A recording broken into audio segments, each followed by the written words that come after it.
to say, come home if you wish, come to stay, come to visit. But Africa is saying, welcome home.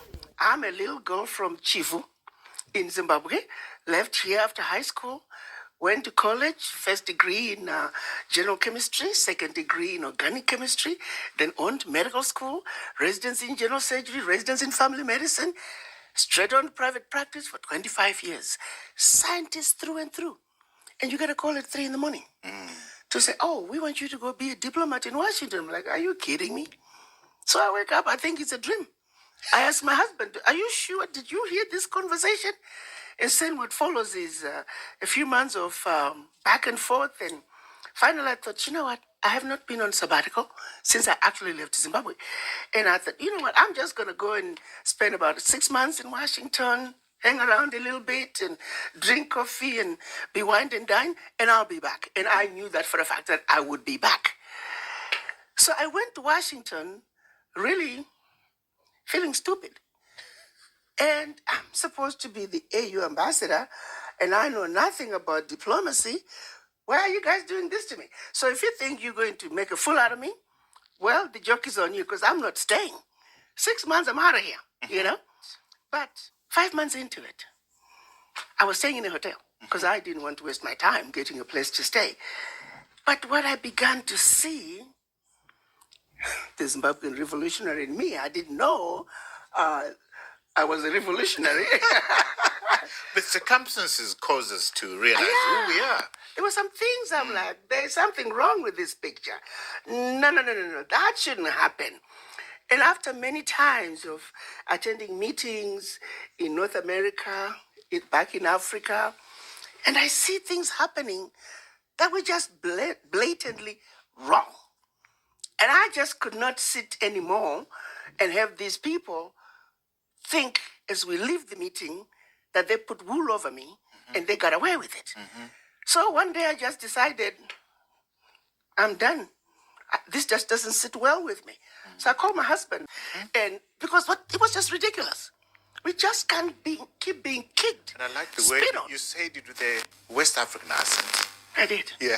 I'm actually West African. Because my husband is from Ghana. Right. And I said, I'm going to hang around a little bit longer. This has to stop. I mean, we just can't keep being pissed on and we do nothing. How? For how long? And then after that, I said, okay, I'm going to get a place to stay. And then I had already started traveling and speaking to the diaspora. And again, the same issue. It doesn't matter what issues I would have shared with them, detailed information about what is really going on in Africa. France is taking over $500 billion out of Africa. And I would use a simple comparison. The watchdogs. They say corruption out of Africa sees 50 billion getting out of Africa every year. Illicit funds. Yes, we get that. We must go after it. But I just also told you, in the same period, France would have taken over 500 billion. The first question invariably, Ambassador, but African leaders are corrupt. I said, what about this other thief? Why aren't you asking me about that thief? You got two thieves. One carrying a briefcase with 50 billion and the other one carrying a briefcase with 500 billion. And you only want to talk about the one with 50. Let's talk about both. So with that in mind, after just going so many times and the conversation is like, I'm not going anywhere. The people are not hearing me. So that's when I just decided one day I was on my way to yet another event with the diaspora. I called my team. I said, give me the camera. I'm going to talk. And my plan was, I'm going to do this video. Then I'm going to go to the event. Then I'm going to give them the video. So they have something to go back and listen to after what I would have said. Because I felt like I'm speaking, but they're not hearing me. So that very first video, I just did it. I was sick and tired of the French. And even politicians in Washington that I was talking to, they did not know about it. How could the world not know about such a blatant abuse from one of the 5 members of the UN Security Council? It was mind-boggling.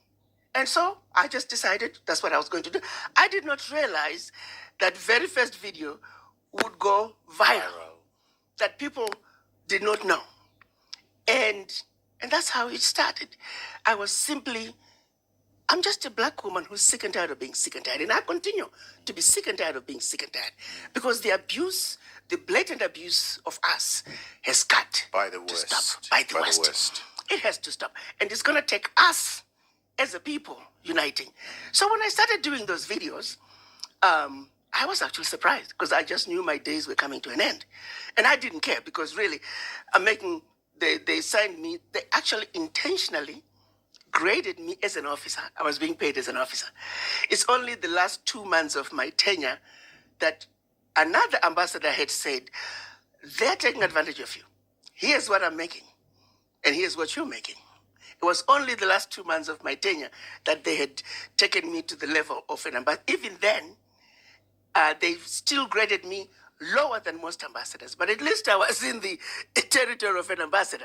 When I first got there, I was being paid as an officer, $49,000 a year, plus there's a small post adjustment and $3,000 housing allowance. So it wasn't about money. And so why had they sent you there? They said they needed somebody who understood the American. So I guess I did. Maybe they were right. So as it turns out, I guess I was. But anyway, so I knew my days were numbered, and I called my husband again, and I said, "Oh, my days are numbered. I'll be coming home soon." But that didn't happen. The director of communications at the AU, she said her grandfather, 92 years old, loved me. And she says, I'm going to put all the videos on the website at the AU. So all the videos were there. And then one day a phone call came. And I won't mention names, but I make friends. And so sometimes friends, they will tell me things. Yeah. So a phone call came, and being advised those videos must come down. And so the videos came down. So you had stepped on a number of sensitive toes. Oh, yes. The videos had to come down, and which was fine. I was told that the videos were going to come down. I said, that's fine. But they were like, but the videos are all over the world, you know. It's ridiculous that we don't have them at the African Union. The videos so are everywhere. let's just step back. The videos are the French one. Yes. And then which one? Which other one? That's the main one. That's the main one. Accusing the French of stealing and then 500 billion. Just about everyone had a mention of the French. Because to me, they are the biggest risk to peace and security in Africa today. The French? The French, yes. Why? Can you imagine if 500 billion could stay on the continent? Just 1 year? AU itself has said, if we have 10 years of 100 billion put into Africa a year, we will complete Africa's infrastructure. That's only 2 years of takings from France. So then on top of that, the peace and security issues, the wars, the coups, the support of all kinds of instabilities around the West continent. Africa. Others are in there too, but I feel very strongly that the French are leading the pack. Have the French responded in any way? No, Or their response was to get you fired? Exactly, yeah. But it even took 5 months. After that phone call, it was 5 months before the chairman did what he Any did. bitterness on your side? The way you Absolutely. parted? No, I have no bitterness. I was ready to go home because also the office was useless. I'm sorry to say the truth. This is just the truth. They told me themselves that we are not interested in results, Ambassador. I'm not kidding you. Wow. The HR director told me, Ambassador, you're wasting your time. We're not interested in results. Secondly, that office had been relegated to being a protocol office. That's it. They were not expecting anything out of it. Wow. We were chatting via WhatsApp. You said to me, I asked you, what is it that you want to talk about? And you said to me, I want to talk about people of African descent coming home to Africa. Yeah. This is the most important issue for me.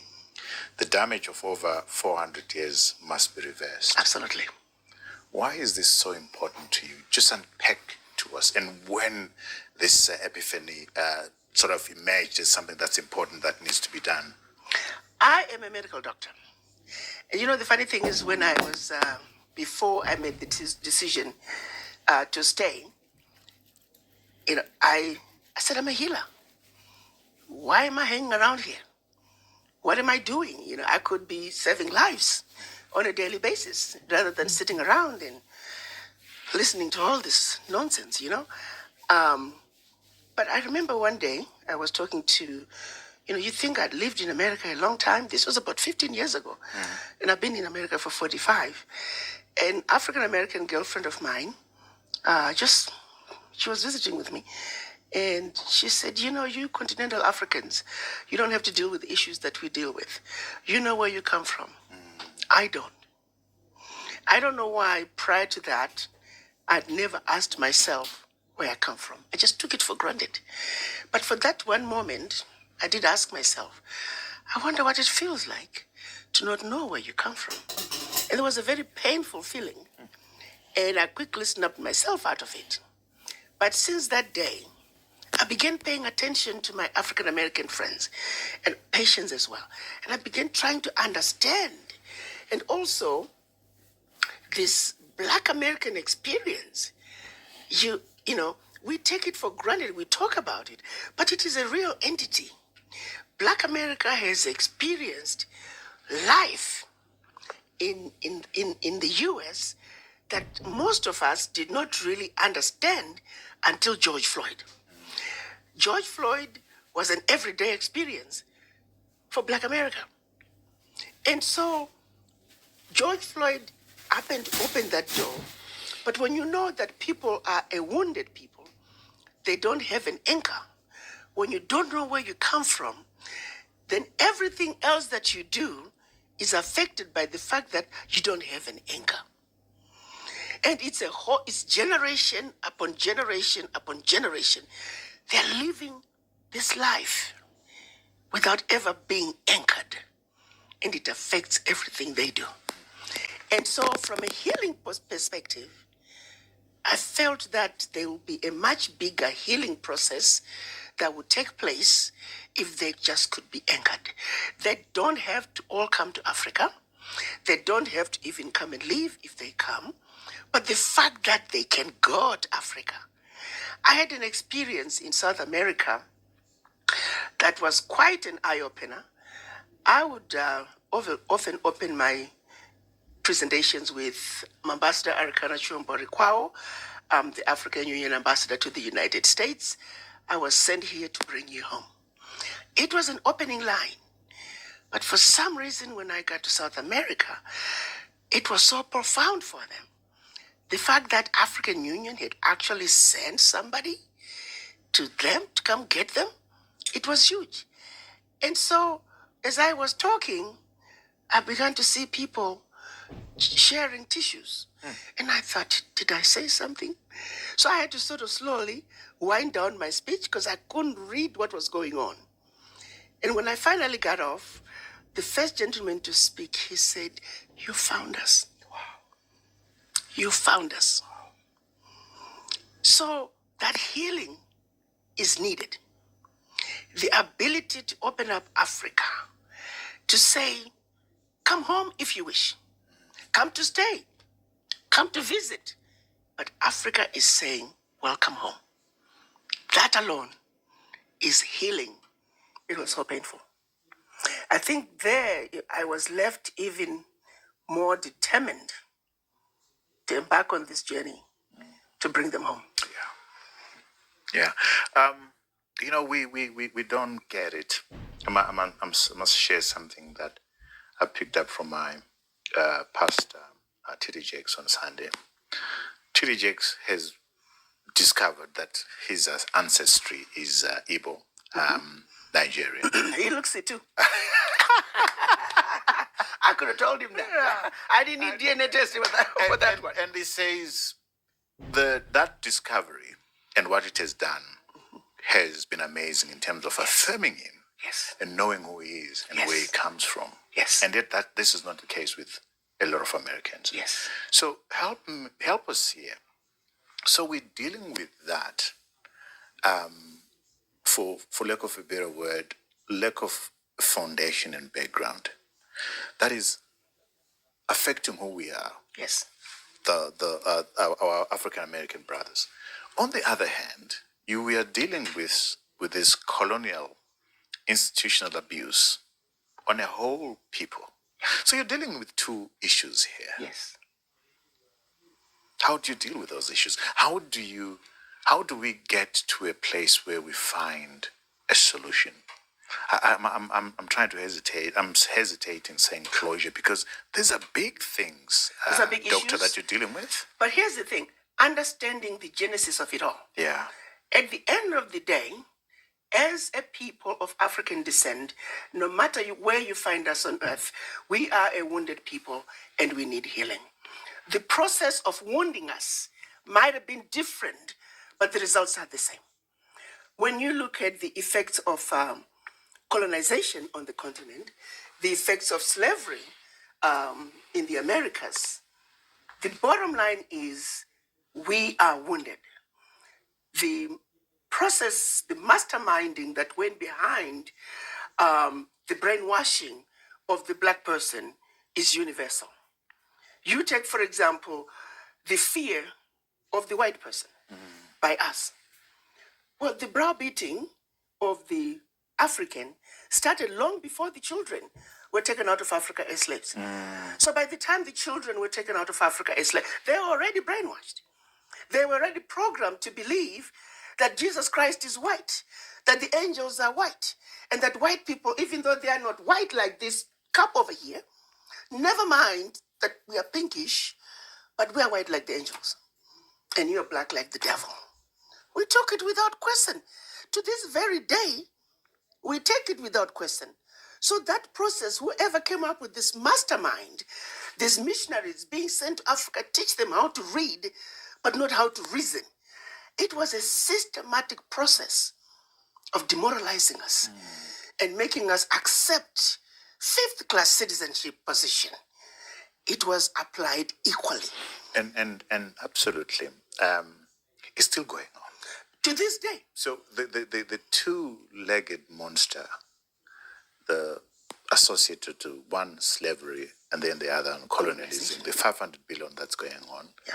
Hence Black Lives Matter, hence all those things that are taking place. Those two issues are still going on. And like we said off air, Dr. Arikana, these are big things. Yeah. You sound like a lone voice. That's okay. There are many others coming up. Did you see that video about this young Kenyan girl? There was some French Africa Youth Summit. Macron, what you doing? Yeah. Trying to create, I guess, more informants out of Africa. I hope the young people who were watching that learned something. We cannot be used anymore.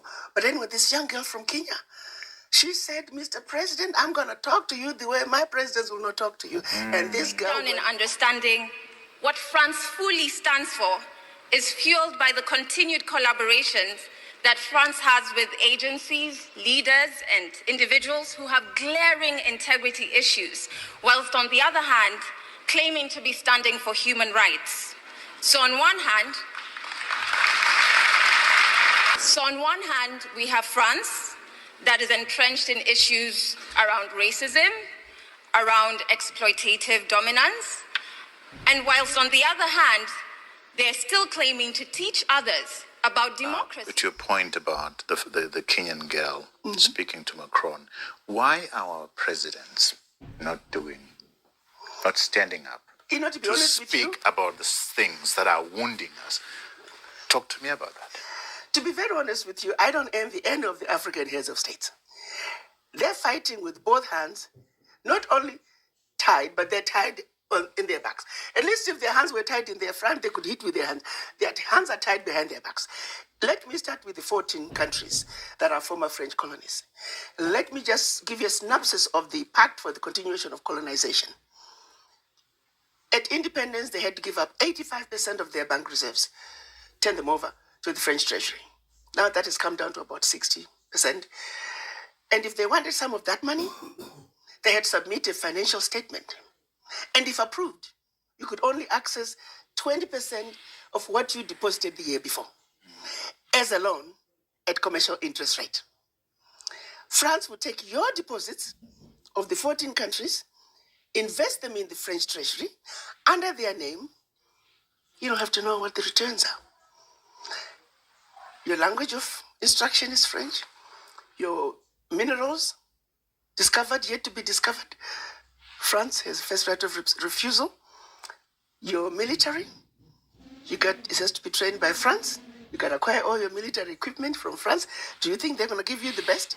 France and French military is going to be present in your countries and may invade you without notice if they feel their interests are being violated.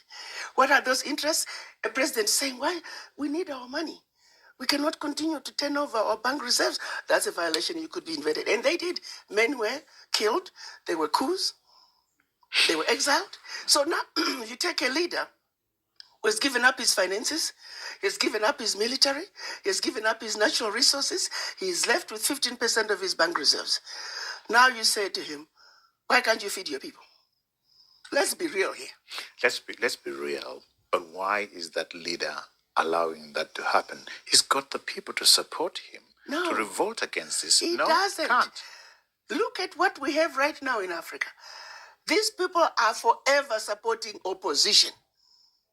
So even if opposition they are supporting today wins, tomorrow they no longer support them. Whoever is opposition, that's who they support. Serious man is going to support opposition. Serious man is going on to support all these quote-unquote terrorists. We don't have a single gun manufacturing plant in Africa. Where are the guns? Follow the guns. If you follow the guns, you know where the money is coming from. You know who the real enemy is. If you look at the situation, I was listening to President of Barbados. She hit the nail in the head when she was talking about the funds for terrorism and money laundering. She said when they were looking for money laundering from Russia, they didn't come to Africa. They didn't go to the Caribbean. They knew exactly where to go. Are you with me? I'm with so you. Let's stop playing games here. They know what they're doing. Yeah, they know what they're doing, and I hear you. But I want to see whether there is any accountability on us. Absolutely. We are accountable. Here's how I summarize it very simply. You are the bully, and you're taking 80% of my lunch every day. And then because you're the bully and you got the money, now all you want me to do is highlight how I'm failing to make it with the 20%. But you don't want me to talk about the 80% that you're taking from me. So now we are foolish enough to be allowed our own people to be used to highlight the failures within the 20%. Now I'm sorry, but I'm going to say it because it needs to be said. But they need to stop taking our yes, lunch. And I hear you, and I'm coming back to it and saying yes. Let's stand together and ask for them to account for the 80%. Let's stand together. How? My brother, I'm trying. You have 6 people in your family. 3 are getting brown envelopes to say what they want them to say. There's so many brown envelopes running around Africa. Yeah, thank you for watching. Please remember to subscribe and have a wonderful day. And catch you in the next one. Into the thing. People are not subscribed. Please subscribe.